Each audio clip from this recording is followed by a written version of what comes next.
En Hollywood, algunos momentos han sido tan explosivos que actores y celebridades han protagonizado peleas reales, gritos, insultos y hasta daños físicos que quedaron para la historia. Uno de los casos más fuertes, lamentables y tensos ocurrió a finales de los 90.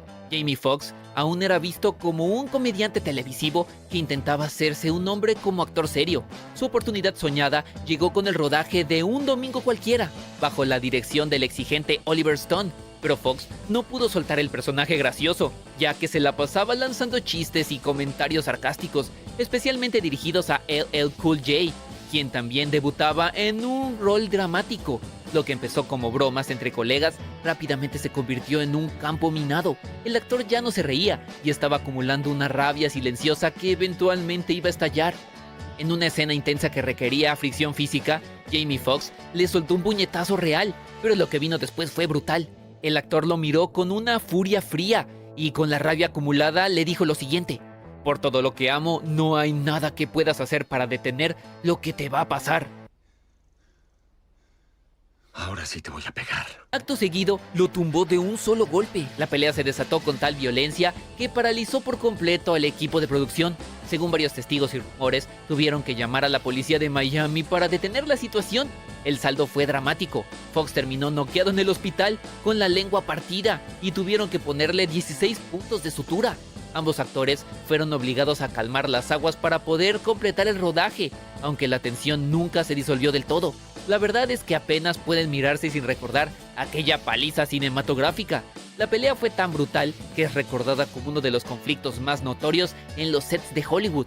Pero el siguiente caso fue un escándalo mundial en vivo frente a millones de personas que ocurrió en los premios Oscar. Durante la ceremonia, Chris Rock, fiel a su estilo provocador, soltó una broma sobre la calvicie de Jada Smith, sin saber o quizás ignorando que ella sufría de alopecia. La cámara captó a su esposo Will Smith riendo al principio, pero algo ocurrió segundos después. Will, con un semblante completamente diferente, se levantó, caminó hacia el escenario y le dio una bofetada a Chris Rock en vivo frente a millones de espectadores. Y por si quedaban dudas de que aquello era real, lo dejó claro con un grito furioso desde su asiento. Wow, dude!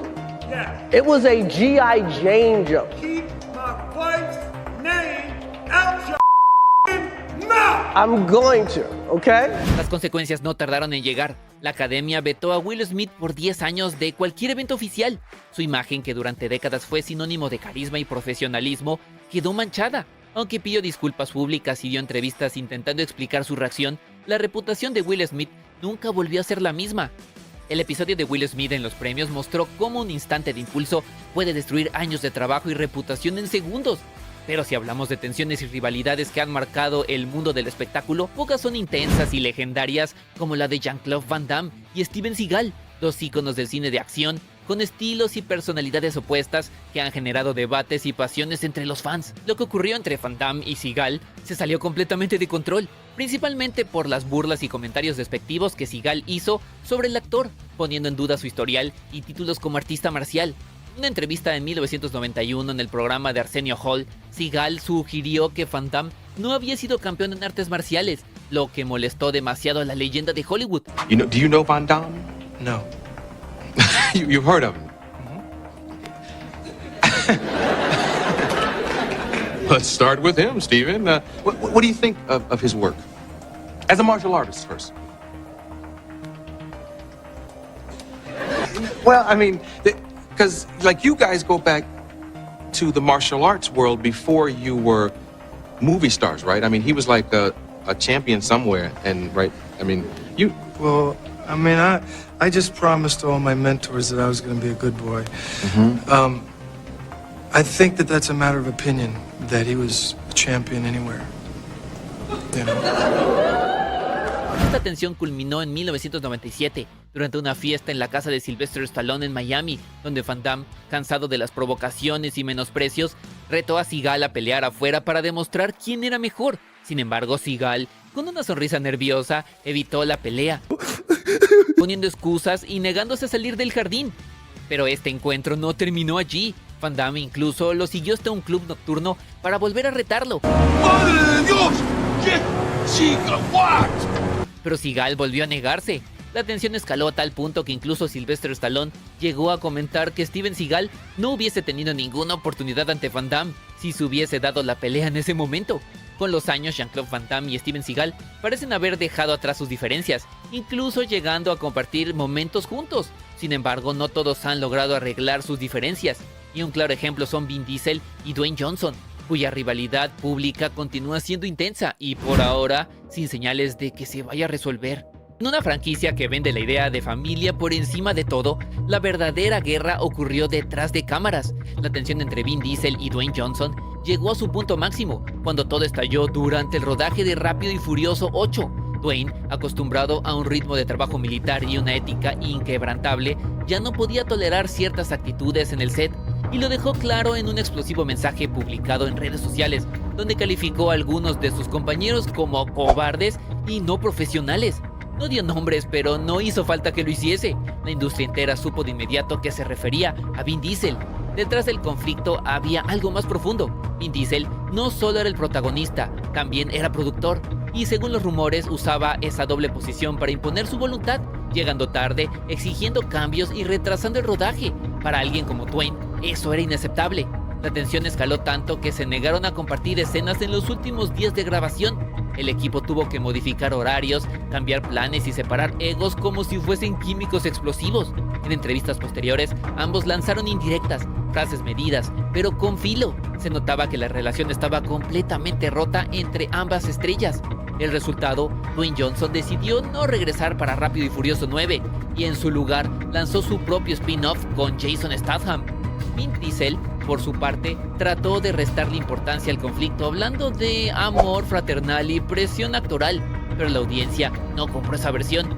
La enemistad entre ambos sigue siendo uno de los enfrentamientos más comentados, pero no se compara con lo que pasó entre James Franco y Tyrese Gibson durante un rodaje, donde hubo golpes y posteriormente fuertes declaraciones llenas de ira y resentimientos. Rodar escenas de peleas es un verdadero reto que requiere sincronización, mucha precisión y ensayo. Pero ¿qué pasa cuando uno de los actores no es capaz de controlarse? A principios de los 2000, James Franco brillaba como una de las jóvenes promesas de Hollywood en Annapolis. Compartió pantalla con el ascendente Tyrese Gibson. Ambos personajes debían enfrentarse en el ring, por lo que contaron con asesores expertos para coreografiar cada golpe, pero Franco decidió ignorar las reglas del juego. Desde el primer ensayo sus puñetazos fueron reales y peligrosos. Gibson, completamente en shock, intentó pedirle que se relajara, que respetara la coreografía, pero Franco siguió golpeando cada vez más fuerte, creando un ambiente muy tenso en el set. Esto no fue accidente aislado, ocurrió varias veces durante el rodaje. Gibson terminó odiándolo y no se lo guardó.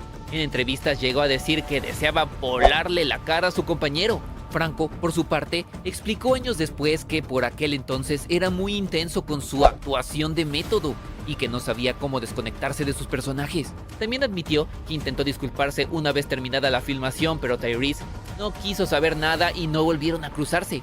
Tyrese Gibson se lo tomó muy personal, pero no tan personal como el caso de Christian Bale, cuando un director lo interrumpió y lo que ocurrió después se convirtió en un verdadero infierno cinematográfico. Durante la filmación de Terminator Salvation, el set fue sacudido por una tormenta y por unos gritos de Christian Bale que lograron ser captados y salieron a la luz, dejando a todos completamente en shock y sin saber cómo reaccionar. Bale explotó contra el director de fotografía Shane Hurlbut. Incluso llegó a insultarlo y amenazarlo con violencia física y despido. La razón: porque cruzó el set para revisar las luces en medio de una escena dramática, interrumpiendo su línea de visión en ese momento. El audio filtrado no solo reveló gritos, Bale desató una avalancha de insultos, amenazas y una furia contenida que parecía más digna de un villano que del actor principal. You prick! No, don't just be sorry. Think for one second. No! Da-da-da-da like this in the background. What the That's what that is, man. I'm telling you. I'm not asking, I'm telling you. You wouldn't have done that otherwise. You know, shut up for a second, all right? La industria se dividió. Algunos lo defendieron por su compromiso extremo con el personaje, otros lo vieron como una señal del ego desbordado. Bale se vio obligado a pedir disculpas públicas, aceptando que había perdido el control, pero dejando claro las tensiones y el nivel de estrés que puede llegar a sufrir los actores en rodajes de alto presupuesto. Pero si hablamos de tensiones reales en el set, lo que ocurrió entre Steven Seagal y Jean LaBelle es simplemente legendario. Una pelea que mezcló egos, orgullo y una dosis de humillación que Seagal jamás olvidaría. Steven Seagal parecía no saber relacionarse de otra forma que no fuera con los puños. A mediados de los 90 era una estrella de acción indiscutida. En cambio, John Leguizamo apenas empezaba a abrirse paso en la industria. Coincidieron en Executive Decision y antes de filmar, Seagal entró en el set diciendo que él estaba al mando y preguntó si alguien tenía algún problema con ello. Leguizamo, pensando que era una broma, soltó una risa y recibió un golpe directo que lo dejó sin aire. Después de ese incidente, el actor colombiano John Leguizamo se quedó con una pésima imagen de Steven Seagal, pero increíblemente eso no es todo, ya que Seagal tenía antecedentes. El actor tenía fama de ser duro y según múltiples testimonios, trataba de imponerse físicamente en el set y era conocido por golpear a dobles de riesgo en varias películas. John Leguizamo, quien había tenido una pésima experiencia con Steven Seagal, llegó a comentar algo que ocurrió en Out for Justice y que afectó la reputación del actor. Según el actor colombiano y varios testigos en el set, durante el rodaje de esa película estaba el coordinador de dobles Jean Lebel, una leyenda de las artes marciales y especialista en llaves de estrangulamiento, quien le aplicó una llave a Steven Seagal. Se dice incluso que Seagal se desmayó y se hizo encima, aunque él lo niega hasta el día de hoy. Muchos testigos lo confirman. Desde entonces, su reputación de tipo rudo quedó manchada. Aunque si hablamos de egos y rivalidades que comenzaron antes de que alguno fuera una superestrella, no podemos dejar de lado lo que pasó entre Sylvester Stallone y Richard Gere. Fue un conflicto tan ridículo como explosivo. Una pelea que empezó por una simple mancha y terminó con insultos, agresiones físicas y la expulsión de Richard Gere de una producción. En 1974, Sylvester Stallone y Richard Gere eran jóvenes con hambre de fama, intentando hacer su nombre en la industria. Ambos fueron seleccionados para la película The Lords of Flatbush, un drama que prometía impulsarlos al estrellato, pero desde el primer encuentro, Stallone sintió antipatía por Gere. Le parecía arrogante, presumido y demasiado engreído para alguien que apenas estaba empezando. La tensión crecía día a día, hasta que explotó de la forma más absurda. Durante un ensayo, al llegar a la hora del almuerzo, Stallone se sentó en el asiento trasero de un coche de la producción, comiéndose un simple hot dog. Gere apareció con medio pollo bañado en mostaza, y sin decir mucho, se sentó justo a su lado. Stallone entonces le advirtió: "Si me llegas a manchar, te vas a enterar". Y bueno, lo que tenía que pasar, pasó. Unas gotas de mostaza cayeron directamente sobre los jeans de Stallone, quien rápidamente explotó y le dio un codazo a Gere en la cabeza y lo empujó fuera del auto. Tuvieron que intervenir los presentes para detener a Stallone, que parecía listo para destrozarlo. La relación ya era insostenible y el director Martin Davidson tomó una decisión drástica: despidió a Richard Gere del proyecto. Pero el rencor no quedó en el set. Años más tarde, ya en la cima de sus carreras, volvieron a enfrentarse. Ambos coincidieron en una fiesta exclusiva organizada por Elton John. Stallone llegó con la intención de conquistar a Diana, mejor conocida como Lady Di, pero la encontró conversando con nada más y nada menos que Richard Gere, quien claramente también estaba interesado en conquistarla. Stallone no lo soportó. Ahora sí te voy a pegar. Según testigos como David Furnish, relatan que ambos actores fueron hallados enfrentándose y a punto de pelearse físicamente por Diana. Tuvieron que ser separados antes de que llegaran a los golpes y esta vez Gere fue quien rió último. Regresó con Diana como si nada, mientras Stallone se fue del evento furioso y humillado. Para alguien como Stallone, tan respetado en la industria, quedar manchado con mostaza y perder a una princesa en una pelea de egos es una historia que merece contarse. Aunque si hablamos de rivalidades, odio, peleas físicas, celos y tensiones dentro de un elenco que convirtieron el set en un infierno, no podemos dejar de mencionar lo que ocurrió entre George Pepper y Mr. T. En la icónica serie El Equipo A, donde todo era pura acción ochentera, detrás de cámara se libraba una guerra mucho más cruda y real. George Pepper, quien interpretaba al coronel Hannibal Smith, no podía con los celos. El verdadero imán del público era Mr. T, con su inolvidable personaje Baracus, y eso a Pepper lo devoraba por dentro. Según testigos, su resentimiento tenía un trasfondo más oscuro, actitudes racistas y machistas que lo llevaban a chocar con todo aquel que no encajaba en su visión. Incluso presionó para que se despidiera a Melinda Culea, la actriz que interpretaba a Amy Allen, simplemente porque no quería una mujer en el equipo.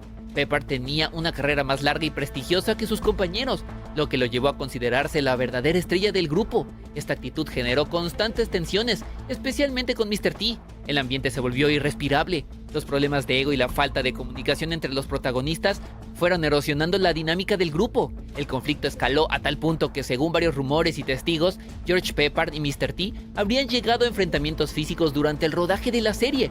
Peppard, quien había servido en la Marina de los Estados Unidos entre 1946 y 1948, supuestamente le aplicó en una ocasión una llave inmovilizante a Mr. T, causándole una lesión. Incluso se menciona que le propinó un puñetazo en medio de una filmación, rompiéndole varios dientes y dejando a todos en el set completamente en shock.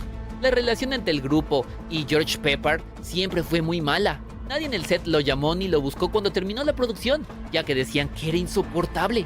Sin embargo, la siguiente historia entre Wesley Snipes y David Goyer es un claro ejemplo de cómo las diferencias creativas pueden transformar un proyecto prometedor en un campo de batalla cinematográfico. Durante el rodaje de Blade Trinity, lo que debía ser el cierre épico de una franquicia exitosa se convirtió en una verdadera pesadilla para el elenco. La relación entre Wesley Snipes y el director David Goyer se volvió tan tensa y tóxica que muchos describen la experiencia como un infierno cinematográfico.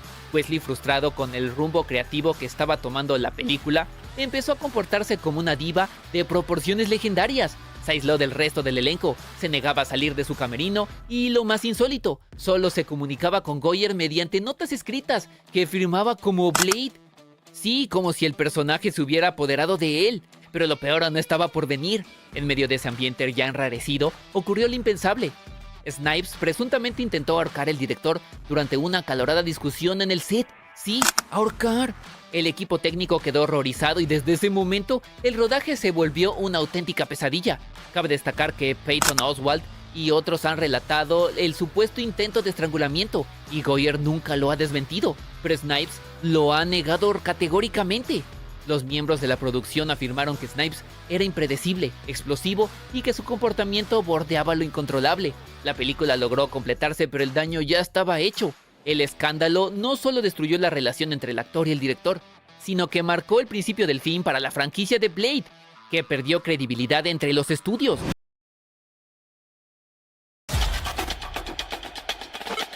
Uno de los casos más fuertes y tensos ocurrió durante el rodaje de Los Indestructibles en 2010. En el set, la atmósfera estaba cargada de testosterona, pero nadie esperaba que los viejos rivales de Rocky IV casi terminaran en una trágica pelea. Sylvester Stallone, bajo el estrés de dirigir y actuar, perdió los papeles y comenzó a atacar verbalmente a Dolph Lundgren delante de todo el equipo. Le gritó que su actuación era mediocre y soltó la frase que encendió la mecha: "Mi abuela lo haría mejor que tú, lárgate de mi set". Pero Stallone olvidó con quién estaba hablando. Lundgren no es solo un actor, es un ingeniero químico con un cinturón negro de tercer grado en Karate Kyokushin. El fosfato tiene una densidad de 1.852 y se derrite a 44.2 grados. Oigan, necesito pólvora pronto. Hágalo, el hombre es ingeniero químico, ¿no? Y además becado. Un hombre capaz de causar daños reales. La humillación pública hirió el orgullo del gigante sueco de una forma profunda. Dolph, con la sangre hirviendo, no respondió con gritos. En un estado de furia contenida que asustó a los presentes, se fue directo a su camerino. Fue en ese momento donde el drama escaló. Lundgren llamó a su esposa para decirle: "Si me dice una palabra más, lo voy a noquear". La tensión era tan real que los productores corrieron detrás de él, sabiendo que si Dolph golpeaba a Stallone, la película se acababa y el director terminaría en cuidados intensivos. Stallone, al darse cuenta de que Lundgren hablaba en serio y que estaba a punto de desatar a la bestia del norte, tuvo que hacer algo que rara vez hace: disculparse. Stallone se acercó al camerino de Dolph, le pidió perdón sinceramente y admitió que se había pasado de la raya. Fue un momento de máxima tensión donde Hollywood casi pierde a su director estrella a manos de un actor que ya no estaba dispuesto a recibir ni un insulto más. Pero Stallone no era el único que buscaba imponerse a base de gritos. Años antes, un jovencísimo Tom Cruise demostró que su intensidad podía ser tan peligrosa como la de cualquier veterano de acción. Mucho antes de ser la superestrella mundial que salta de aviones y escala edificios, un joven Tom Cruise ya demostraba que no conocía el significado de la palabra relajarse. En 1983, durante el rodaje de The Outsiders, el set estaba lleno de jóvenes promesas con la testosterona por las nubes, pero nadie igualaba la intensidad volcánica de Cruise. El conflicto estalló durante un ensayo para una de las escenas de pelea callejera. Fiel a su estilo de darlo todo, los actores practicaban la coreografía con tal velocidad que el control se perdió. En un movimiento mal calculado, Rob Lowe conectó un golpe accidental pero sólido directamente en el rostro de Cruz. Lo que debía ser una práctica profesional se convirtió en una pelea real en segundos. Tom, poseído por esa competitividad feroz, contraatacó con tal fuerza que, como el mismo Rob Lowe confesó años después, lo dejó completamente noqueado en el suelo. And Tom is like this beast, but I hit him real clean, and I rang his bell, and the next thing I knew, I woke up, I was coming to on the floor, and he like completely knocked me out. Because I hit him dazed hard. him. Yeah, and his eyes just went black. Fue el primer aviso para Hollywood de que Tom Cruise no sabía cómo frenar una vez que la acción comenzaba. Años después, Rob Lowe recordó el incidente con una mezcla de humor y asombro. Describió a Tom Cruise en aquel set como un animal salvaje, alguien que estaba tan obsesionado con ganar y ser el mejor que convertía cualquier actividad, desde un ensayo hasta una simple partida de ping pong, en una cuestión de vida o muerte. Este choque fue el primer aviso para Hollywood de que Tom Cruise no era un actor común, era una fuerza de la naturaleza capaz de dejarte un ojo morado antes de que el director gritara ¡acción! Sin embargo, mientras Tom Cruise peleaba por pura competitividad juvenil, otros actores debían usar su fuerza física para algo mucho más serio: defender su dignidad frente a los poderosos de la industria. En 1973, Jim Kelly estaba a punto de hacer historia como el primer gran héroe de acción afroamericano en las artes marciales, compartiendo pantalla con el legendario Bruce Lee en Enter the Dragon. Pero antes de que las cámaras rodaran, Kelly tuvo que enfrentar una batalla muy distinta en las oficinas, la de los productores que intentaban menospreciar su valor. El conflicto estalló cuando Kelly ya se encontraba en Hong Kong para el rodaje, aprovechando que el papel de Williams le había sido otorgado a último minuto tras la salida de otro actor. Los ejecutivos intentaron jugar sucio, llamaron a Kelly para informarle que reducirían su salario a la mitad de lo pactado. Pensaron que al ser un actor nuevo en un país extraño, Kelly simplemente bajaría la cabeza y aceptaría las migajas con tal de no perder su gran oportunidad. Se equivocaron rotundamente. Jim Kelly no solo era un actor, era un campeón mundial de karate con un temperamento de acero. Cuando los productores lo llamaron para imponerle los cambios, Kelly se plantó firme y con una calma aterradora les dejó claro que no se dejaría pisotear. Mirándolos a los ojos, les lanzó un ultimátum que paralizó la oficina. O me pagan lo que acordamos, o me subo al siguiente avión de regreso a Estados Unidos ahora mismo. Se dice que el ambiente en la oficina se volvió tan tenso que el aire se podía cortar con un cuchillo. Kelly no necesitó lanzar un solo golpe. Su postura de combate y su mirada les enviaron un mensaje directo: si quieren resolver esto físicamente, estoy más que listo. Los productores, al ver que tenían frente a ellos a un hombre que no conocía el miedo y que era respetado profundamente por el mismo Bruce Lee, se dieron de inmediato. No solo mantuvieron su contrato, sino que le dieron el respeto que merecía. Bruce Lee, quien admiraba la autenticidad y el espíritu guerrero de Kelly, celebró que su compañero no se dejara intimidar. Kelly obligó a los productores a retroceder sin lanzar un solo golpe. Pero ¿qué pasa cuando un peleador real, acostumbrado a dominar en las calles, intenta desafiar a una estrella de cine? Kimbo Slice estaba a punto de descubrir que existen habilidades que no se aprenden en los callejones, sino en la disciplina de un maestro. En el mundo de las peleas, pocos nombres inspiraban tanto temor a finales de los 2000 como Kimbo Slice, el legendario peleador de las calles de Miami, con su barba icónica y su pegada devastadora. Se había convertido en un fenómeno viral por noquear gigantes en patios traseros. Cuando fue contratado para la película Blood and Bone, todos en el set esperaban ver a la bestia en acción, pero Kimbo no sabía que el protagonista, Michael J. White, era mucho más que un actor de Hollywood. White posee cinturones negros en 7 disciplinas diferentes y es conocido por estudiar la mecánica del cuerpo de forma casi científica. Durante un descanso del rodaje, Kimbo, confiado en su fuerza y en sus reflejos de peleador de élite, comenzó a cuestionar la efectividad de las artes marciales tradicionales frente a la potencia bruta de la calle. Fue entonces cuando ocurrió un momento que quedó grabado en la memoria del equipo y se hizo muy viral en YouTube. White le propuso una lección de física aplicada al combate, el movimiento no telegráfico. Le explicó a Kimbo que los peleadores de calle suelen anunciar sus golpes moviendo ligeramente el hombro antes de lanzar el puño. Te voy a golpear antes de que veas mi hombro moverse, le advirtió White con total serenidad. El resultado fue un shock absoluto para el sistema de Kimbo. White le pidió que intentara evitar un golpe directo a su mano. Una y otra vez el puño de White impactaba como un resorte explosivo antes de que Kimbo pudiera siquiera parpadear.